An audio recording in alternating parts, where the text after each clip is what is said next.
ဒီနေ့မှာတော့ Traveloka ကောင်လေးကဘန်ကောက်မြို့စာတုပတိဘက်ခြမ်းမှာရှိနေတဲ့နေရာလေးတစ်ခုရောက်နေပါတယ်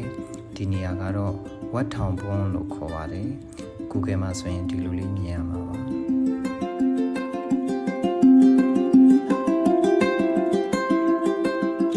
ကဲကိုမှတိတ်ဆိတ်ပြီးတော့အေးချမ်းနေတဲ့နေရာလေးပေါ့နော်မြို့ထဲဘယ်သူနံပါတ်ကနေလာမယ်ဆိုရင်တော့60နှစ်ကားစီးပြီးတော့လာလို့ရတယ်ပေါ့နော်ပြန်လို့ရှိရင်လည်းအဲဒီကားနဲ့ပြန်လို့ရပါတယ်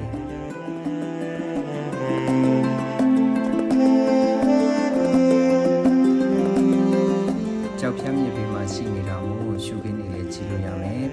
ငါးစာတွေခိုးစာတွေလည်းကျွေးလို့ရမယ်အေးစစ်စစ်လေးနားယူလို့ရမယ်ပေါ့နော်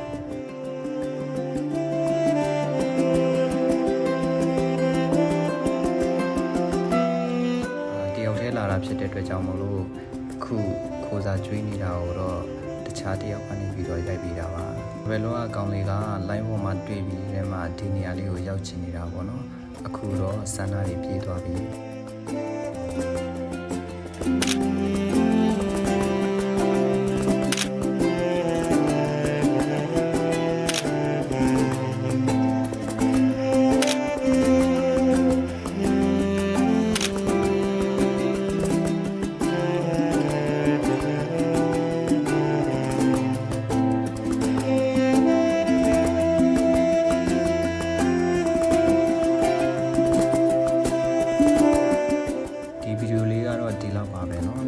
2025မှာနောက်ထပ်စိတ်ဝင်စားစရာဗီဒီယိုတွေကို